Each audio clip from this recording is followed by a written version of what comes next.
ஒரு திரைப்படம் சக்ஸஸ் ஆகலாம். ஆனால் இந்த அளவுக்கு மோசமான சக்ஸஸ் மட்டும் இந்த திரைப்படம் ஆகவே கூடாது. ஸோ வாழை திரைப்படம் ஓடிடியில் இப்போதைக்கு வேணாம். ஏன்னா திரையரங்குகளே பயங்கரமாக ஓடிக்கொண்டு அப்படிங்கிற முடிவு வாழை படக்குழு எடுத்திருக்காங்க அப்படின்னு சொல்லப்படுகிறது. ஸோ அதனால் வாழை திரைப்படம் இவ்வளோ பெரிய சக்ஸஸா அப்படி சொல்லி ரசிகர்கள் கொண்டாடி கொண்டு வருகிறார்கள். அப்படி என்ன ஒரு சம்பவம் வாழை திரைப்படம் பண்ணிடுச்சு அப்படிங்கிற விஷயத்தை பற்றி பேச போகிறோம். அதை தொடர்ந்து வாழை திரைப்படம் இன்னொரு அவார்டுக்கு நாமினேட் ஆகியிருக்கு. முக்கியமாக பெஸ்ட் இயக்குனர் அப்படிங்கிற அவார்டுக்கு நாமினேட் ஆகியிருக்கு. ஸோ இந்த ஒரு அவார்டு மாரி செல்வராஜ் அவர்களுக்கு கிடைக்குமா கிடைக்காதா அப்படிங்கிற டீட்டெயிலான விஷயத்தையும் பேச போகிறோம். ரொம்ப ரொம்ப முக்கியமான வீடியோவாக தான் இந்த ஒரு வீடியோ இருக்க போகிறது. ஸோ ஸ்கிப் பண்ணாமல் பாருங்கள். அதாவது வாழை இந்த திரைப்படம் ஒரு பயங்கரமான எதிர்பார்ப்பில் வெளியான திரைப்படம். முக்கியமாக மாரி செல்வராஜ் அவர்கள் தன்னோட வாழ்க்கையில் நடந்த சில சம்பவங்களை அடிப்படையாக வைத்து எடுக்கப்பட்ட திரைப்படம். இந்த திரைப்படத்துக்கு ஃபஸ்ட்டே பெருசாக ரசிகர்கள் கூட்டம் வரவில்லை. ஏன்னா இந்த திரைப்படம் வெறும் மாரி செல்வராஜ் அவர்கள் மட்டும்தான் இந்த திரைப்படத்தில் ஒரு பயங்கரமான கேரக்டராக இருந்தாங்க. ஸோ அதுக்கப்புறமா இந்த திரைப்படத்தை பார்த்த மக்கள் கண் கலங்கி அழுந்து விட்டாங்க. முக்கியமாக கிளைமேக்ஸில் வர 30 நிமிஷம்லாம் ஒரு பயங்கரமான போர்ஷனாக இருந்துச்சு. முக்கியமாக மக்கள் கண் கலங்கிட்டே வெளியே போனாங்க. பல நாட்களுக்கு அப்புறமா ஒரு தமிழ் திரைப்படம் மக்களை அள வச்சிருக்கா அப்படி சொல்லி ரசிகர்கள் பயங்கரமாக இந்த திரைப்படத்தை ஆதரவு தெரிவிக்க ஆரம்பித்தார்கள். முக்கியமாக எல்லாரும் படத்தை போய் பார்க்க ஆரம்பித்தாங்க. ஃபர்ஸ்டே இந்த திரைப்படம் வெறும் 2 கோடி தான் கலெக்ஷன் பண்ணுது. அதுக்கு அடுத்தடுத்து இந்த திரைப்படத்தோட கலெக்ஷன் பயங்கரமாகி 7 நாட்களில் 14 கோடியும் 2 வாரம் முடிவில் 28 கோடியும் கலெக்ஷன் பண்ணியிருக்கு. இது வரைக்குமே வாழை திரைப்படம் ரிலீஸ் ஆகி 30 நாட்களுக்கும் மேலே ஆகிவிட்டது. ஸோ வாழை திரைப்படம் இது வரைக்கும் எவ்வளவு கலெக்ஷன் பண்ணியிருக்குன்னு பார்த்தீங்கன்னா 45 கோடி உலக அளவில் கலெக்ஷன் பண்ணியிருக்கு. இது சாதாரண கலெக்ஷனை கேட்டால் கண்டிப்பாக கிடையவே கிடையாது. ஏன்னா இந்த திரைப்படத்தோட பட்ஜெட் வெறும் 4 கோடி ரூபாயில் தயாரிக்கப்பட்ட ஒரு திரைப்படம் 45 கோடி கலெக்ஷன் பண்ணியிருக்கு. ஸோ அதனால் இந்த திரைப்படத்தை டிஸ்னி பிளஸ் ஹாட்ஸ்டார் வாங்கியிருக்காங்க. ஹாட்ஸ்டார் நிறுவனம் இந்த திரைப்படத்துக்கு 15 கோடி ரூபாய் கொடுத்து வாங்கியிருக்காங்க அப்படின்னு சொல்லப்படுகிறது. இதுவுமே ஒரு மிகப்பெரிய தொகை தான். ஆக மொத்தத்தில் வாழை திரைப்படம் கிட்டத்தட்ட 60 கோடிக்கு மேலே கலெக்ஷன் பண்ணியிருக்கு. ஒரு பயங்கரமான வசூலாக வெற்றிமாறன் கூட ஒரு இன்டர்நேஷனல் மீடியாவில் ஷேர் பண்ணியிருக்காங்க. இப்போ என்ன ஒரு மேட்டர்னா, ஆக்சுவலாக வாழை திரைப்படம் டிஸ்னி பிளஸ் ஹாட்ஸ்டாரில் அக்டோபர் 27ஆம் தேதி செப்டம்பர் 27ஆம் தேதி ரிலீஸ் பண்ணுற மாதிரி தான் பிளானில் இருந்தாங்க. ஸோ அதனால் வாழை திரைப்படத்தை வாங்கி ரிலீஸ் டேட்டும் மென்ஷன் பண்ணியிருந்தாங்க. ஆனால் இப்போ மீண்டும் வாழை திரைப்படத்தை தள்ளி வச்சுருக்காங்க. அக்டோபர் 11ஆம் தேதி வாழை திரைப்படத்தை நம்ம ஹாட்ஸ்டாரில் ரிலீஸ் பண்ணலாம் அப்படி சொல்லி மீண்டும் ஷெட்யூல் பண்ணியிருக்காங்க அப்படின்னு சொல்லப்படுகிறது. இதுக்கான காரணமும் வெளியாகி இருக்கு. ஏன்னா இன்னுமே சில திரையரங்குகளில் வாழை திரைப்படம் வெற்றிகரமாக ஓடிக்கொண்டிருக்கு. ஈவன் கோ திரைப்படம் வந்துருச்சு. அதுக்கப்புறமா 4 திரைப்படங்கள் புது திரைப்படங்கள் வந்துருச்சு. இந்த நிறைய புது திரைப்படங்கள் வந்தாலுமே வாழை திரைப்படத்துக்கு ரசிகர்கள் வராங்க. ரசிகர்கள் கூட்டம் வாழை திரைப்படத்துக்கு கொண்டு தான் இருக்கிறது. புது திரைப்படத்துக்கு நாங்கள் எவ்வளோ முதல் போடுறோமோ அதை எடுக்க முடியல. ஆனால் வாழை திரைப்படத்துக்கு நான் எதுவுமே போடாமல் எடுக்க முடிகிறது. அதனால் வாழை திரைப்படத்தை அக்டோபர் 11ஆம் தேதி ரிலீஸ் பண்ணுங்கள் அப்படி சொல்லி டிஸ்னி பிளஸ் ஹாட்ஸ்டார் அக்டோபர் 11ஆம் தேதி வாழை திரைப்படத்தை ரிலீஸ் பண்ண போகிறார்கள். ஸோ இது ஒரு பக்கம் இருந்தாலும் இன்னொரு பக்கம் நார்வேல இந்த திரைப்படம் அவார்டு வின் ஆக போகிறது. பெஸ்ட் டைரக்டர் இன்டர்நேஷனல் டைரக்டர் அப்படிங்கிற அவார்டு லிஸ்ட்டில் நாமினேட் ஆகியிருக்கு. இதில் மாரி செல்வராஜ் அவர்கள் நாமினேட் ஆகியிருக்காங்க. ஸோ மாரி செல்வராஜ் அவர்கள் பல இன்டர்நேஷனல் அவார்டில் நாமினேட் ஆகியிருந்தாலுமே வாழை திரைப்படத்தில் அவர் நாமினேட் ஆனது ரொம்ப சூப்பரான ஒரு விஷயமா பார்க்கப்படுகிறது. ஒருவேளை வாழை திரைப்படத்துக்காக பெஸ்ட் இன்டர்நேஷனல் அவார்டு நார்வே நடத்தும் அவார்டில் வாழை திரைப்படத்துக்கு மாரி செல்வராஜுக்கு அவார்டு கிடைத்து விட்டால் தமிழ் சினிமாவுக்கு மட்டும் இல்லாமல் இந்திய சினிமாவுக்கு ரொம்ப பெருமையான ஒரு விஷயமா தான் பார்க்கப்படுகிறது.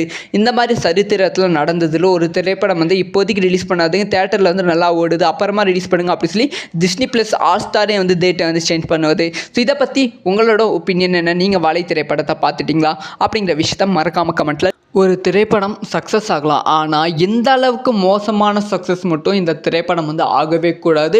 ஸோ வாழை திரைப்படம் ஓடிடியில் இப்போதைக்கு வேணாம். ஏன்னா திரையரங்குகளே பயங்கரமாக ஓடிக்கொண்டு அப்படிங்கிற முடிவு வாழை படக்குழு எடுத்திருக்காங்க அப்படின்னு சொல்லப்படுகிறது. ஸோ அதனால் வாழை திரைப்படம் இவ்வளோ பெரிய சக்ஸஸா அப்படி சொல்லி ரசிகர்கள் கொண்டாடி கொண்டு வருகிறார்கள். அப்படி என்ன ஒரு சம்பவம் வாழை திரைப்படம் பண்ணிடுச்சு அப்படிங்கிற விஷயத்தை பற்றி பேச போகிறோம். அதை தொடர்ந்து வாழை திரைப்படம் இன்னொரு அவார்டுக்கு நாமினேட் ஆகியிருக்கு. திரைப்படத்துக்கு முக்கியமாக பெஸ்ட் இயக்குனர் அப்படிங்கிற அவார்டுக்கு வந்து நாமினேட் வந்து ஆகியிருக்கு. ஸோ இந்த ஒரு அவார்டு வந்து மாரி செல்வராஜ் அவர்களுக்கு கிடைக்குமா கிடைக்காதா அப்படிங்கிற டீட்டெயிலான விஷயத்தையும் பேச போகிறோம். ரொம்ப ரொம்ப முக்கியமான வீடியோவாக தான் இந்த ஒரு வீடியோ வந்து இருக்க போகிறது. ஸோ ஸ்கிப் பண்ணாமல் பாருங்கள். அதாவது வாழை இந்த திரைப்படம் வந்து ஒரு பயங்கரமான எதிர்பார்ப்பில் வந்து வெளியான திரைப்படம். முக்கியமாக மாரி செல்வராஜ் அவர்கள் தன்னோட வாழ்க்கையில் நடந்த சில சம்பவங்களை அடிப்படையாக வைத்து எடுக்கப்பட்ட திரைப்படம். இந்த திரைப்படத்துக்கு ஃபஸ்ட்டே வந்து பெருசாக வந்து ரசிகர்கள் கூட்டம் வரவில்லை. ஏன்னா வந்து இந்த திரைப்படம் வந்து வெறும் வந்து மாரி செல்வராஜ் அவர்கள் மட்டும்தான் வந்து இந்த திரைப்படத்தில் ஒரு பயங்கரமான கேரக்டராக வந்து இருந்தாங்க. ஸோ அதுக்கப்புறமா இந்த திரைப்படத்தை பார்த்த மக்கள் வந்து கண் கலங்கி அழுந்து விட்டாங்க. முக்கியமாக கிளைமேக்ஸில் வர 30 நிமிஷம்லாம் வந்து ஒரு பயங்கரமான போர்ஷனாக இருந்துச்சு. முக்கியமாக மக்கள் வந்து கண் கலங்கிட்டே வெளியே போனாங்க. பல நாட்களுக்கு அப்புறமா ஒரு தமிழ் திரைப்படம் மக்களை வந்து அள வச்சிருக்கா அப்படி சொல்லி ரசிகர்கள் பயங்கரமாக இந்த திரைப்படத்தை வந்து ஆதரவு தெரிவிக்க ஆரம்பித்தார்கள்.